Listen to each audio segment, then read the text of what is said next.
Sean O'Malley says he will become the first fighter to knock out Merab. Yeah, it's very exciting. It's an honor to be headlining the Sphere. You know, Connor wanted it, Ilya Macron, like everyone wanted it. UFC gave it to me. I feel super, privileged to be able to do that. I think my work over the last 7 years I've been in the UFC has kind of led me to this, and I'm very, very excited to put Merab's lights out. Careful what you wish for. I mean, he's been saying he wants this fight. I mean, this fight's not going to go the way he thinks it's going to go. This fight's going to end brutal. The way he blitzes in, the way he's sloppy, he's slow. This is not going to end well for him. I do not understand where the confidence comes from. I know he's on a 10-fight win streak. He's beat a bunch of guys, but he's never fought anyone like me. It's going to, but it makes it that much sweeter. 10-fight win streak. He's the #1 guy in the world. Yeah, it makes it that much sweeter. I mean, it's a stylistic thing, I think. He is good. He is dangerous. He has beat those guys. And I think stylistically, I'm a nightmare for him. I'm long, I'm fast, I'm sharp, I'm accurate, I'm confident, I'm dangerous. A lot of these guys, he's fighting are 5'7", 5'6", 5'8". They just don't have that reach. They don't have that skill set that I possess. Khamzat Chimaev and Dricus Du Plessis had a back and forth. Khamzat had this to say about Dricus live on X with Darren Till last night. You better beat Whittaker, innit? Of course, man. Of course. I don't know what choice I fought for my life, man.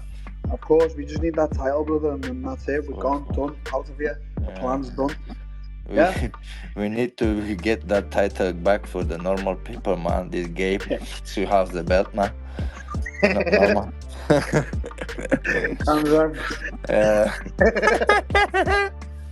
Stop going mad, lad. Son. Where are you? Are you in Dubai now? First time I've ever heard like African game. Where are you? Khamzat, where are you? I think I'm gonna get back. Khamzat, where are you right now?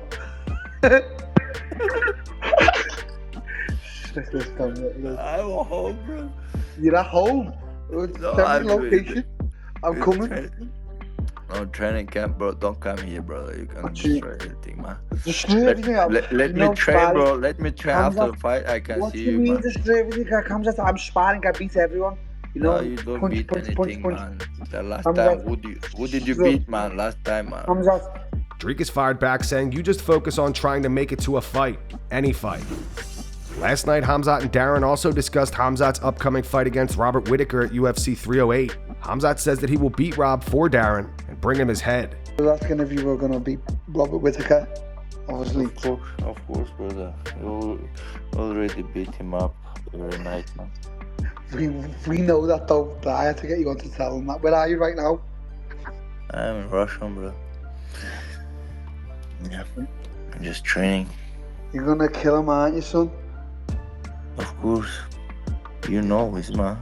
I know that. I will beat it for you, man. What? I will beat it for you, man, and bring this head for you. Yeah. Hang it up at home, man. You can hang up. Where are you going to bring his head to? To Liverpool, for me? Yeah, to Liverpool for you, and you can hang it up at the house, man.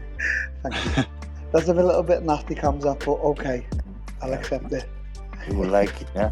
We need fresh blood. No, but Khamzat will bring his head, you know that, don't you? That's what he's about. And it comes up. Yeah, we need it. Imagine would be all time, bro. Would kill him and take his head to him. Would be nice.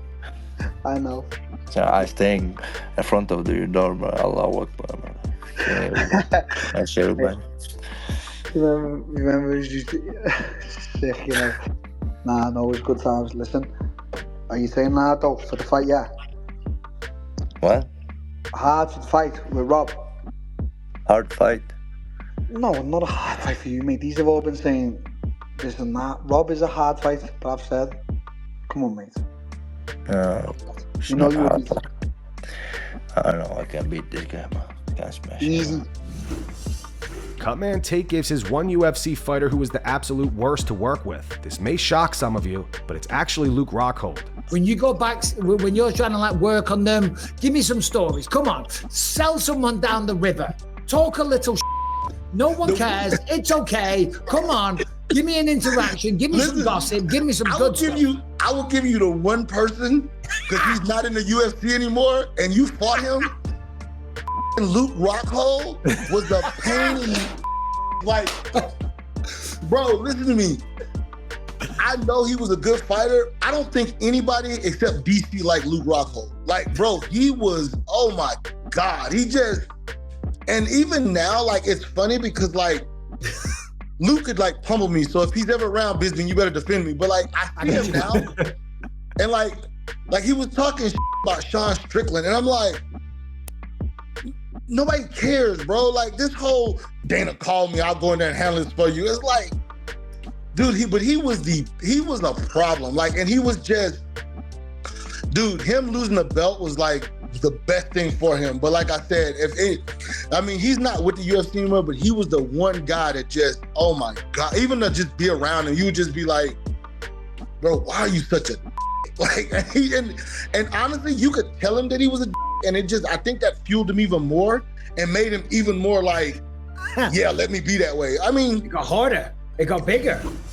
Ahead of their trilogy this weekend at UFC Noche, Valentina Shevchenko says everybody knows she beat Alexa Grasso in their last fight. The two fought to a split draw back in September of 2023. Speaking to MMAfighting.com, Valentina said, reading between the strokes, it means like, okay, Valentina, if I stay on my side of the octagon and you play your game, I will be safe and I won't lose my belt. So she's expecting me to stay on my side and she's on her side, and we're gonna do a shadow box or something like that. And she'll say, okay, I'm a champion. I'm still going to have the belt. It's so funny. But speaking seriously, you know why we are speaking about a third fight? It's only because the second fight, everyone saw the fight. Everyone knows. Everyone was surprised because of the mistake and error of a judge. What he did, and if it were not for him, everyone saw that I was the winner of this fight. I did enough to win the fight, like 3 rounds from 5. It was enough to win the fight. It's the only reason why we are speaking about our trilogy. Everything that I did, it worked. Everything. What I did in the second fight, all my strategy, it worked. So I don't know, maybe she was too much into the Ultimate Fighter coaching, and since then they're trying to coach everywhere. But this is fine.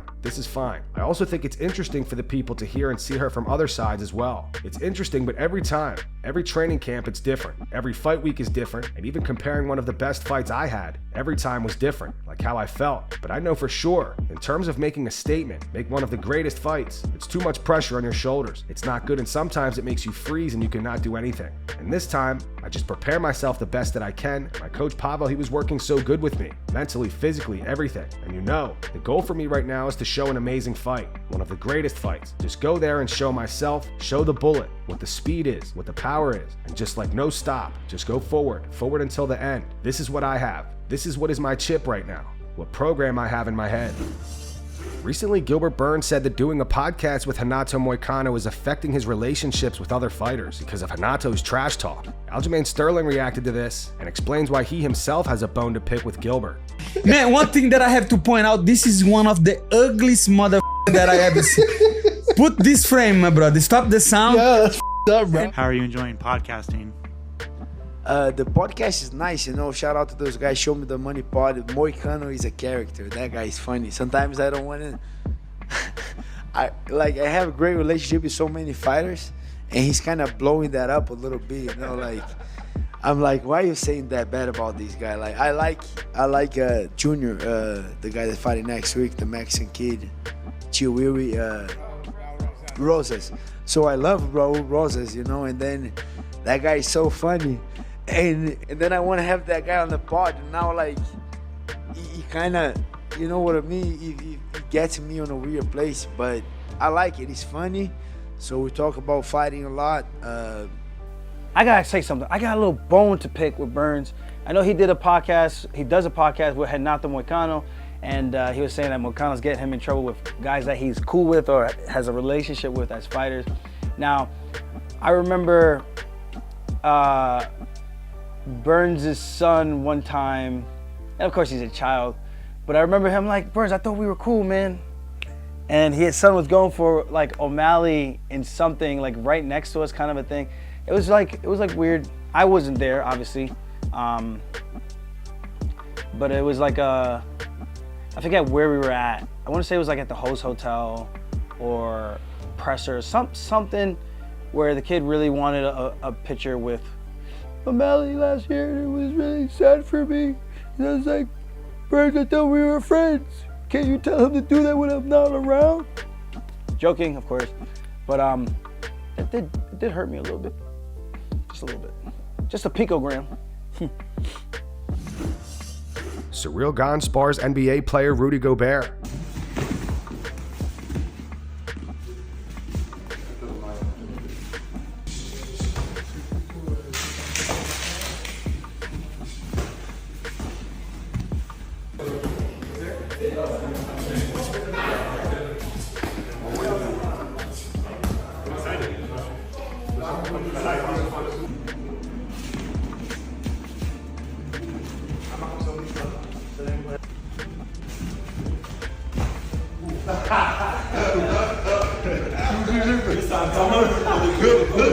Mais il était obligé de te calmer. T'es archi offensif sur lui, il était obligé de te calmer. Il a fait oh. Kevin Lee is definitely coming back to MMA. On the Anakin Florian podcast, Kevin says he recently almost stepped in on short notice to fight in one championship. Kevin, so where are you training right now, and what's your timeline looking for your next fight? Yeah, I'm in Kill Cliff FC, and honestly, I'm ready for whatever happens. I tell you something. There was a guy that pulled out of one championship last week. He was getting ready to fight in Denver. I got the call on Tuesday that they needed somebody to fill in for the lightweight. I made a call to Chatri, and I told him I'm ready. We were in negotiations. They were wanting to put me in, but they didn't want to go with it. I said that I was ready. I'm still willing and able. If somebody pulls off this weekend, I'm willing and able to take a fight at any time. So as far as the timeline, that's going to be whatever promotion comes first. I'm signing that deal. Dana White admits that he's uncertain of UFC 306 at the Sphere this weekend and how successful it will be or not. In an interview with Grind City Media, Dana said, "We don't know. We won't know until late Saturday night. I won't do outdoor arenas because of wind, bugs, rain, and a lot of other things that can happen. This is still a controlled environment where on September 14th, sports and entertainment are truly going to come together at the same time. Does it work? Is it great? Is it awesome? Does it suck? We don't know. We won't know until it's over, but we're going to try it. We're going to rehearse the shit out of this thing. I'll still know every detail. What I don't know is if this works. It will be fascinating to pull off a sporting event here where we're basically doing movies. There will be a movie that night, and in between movies, we call them chapters of the movie. There will be fights, and you'll see our thought process and how we laid it out and how we figured this would work that night. But at the end of the night, we'll know whether it does work or it doesn't." Sean Strickland had a message for Dricus Du Plessis today. Sean reposted this to his Instagram story. It's highlights of him versus Israel Adesanya. He wrote, "We're going to take it from the Dutchman." He followed up with this. He wrote, "Say when, Dutchman. We all know who the real champ is." And that's going to wrap it up for the news. Thanks for watching. For daily MMA news and content, subscribe to Full Mount MMA and click the bell icon to be notified when we post videos. Here are the 3 top comments from last video. The first one's from Mark. It says, "Dana White lying? No." The second one says, "Dana did DJ so wrong and now acting like he cared for DJ." And the final one says, "Jorge is interested in Leon Edwards, but Leon is not interested in Jorge." Those were the 3 top comments from last video. If you want to be featured in the next one, all you have to do is comment down below. And if you missed yesterday's news, click the video on screen right now to get caught up.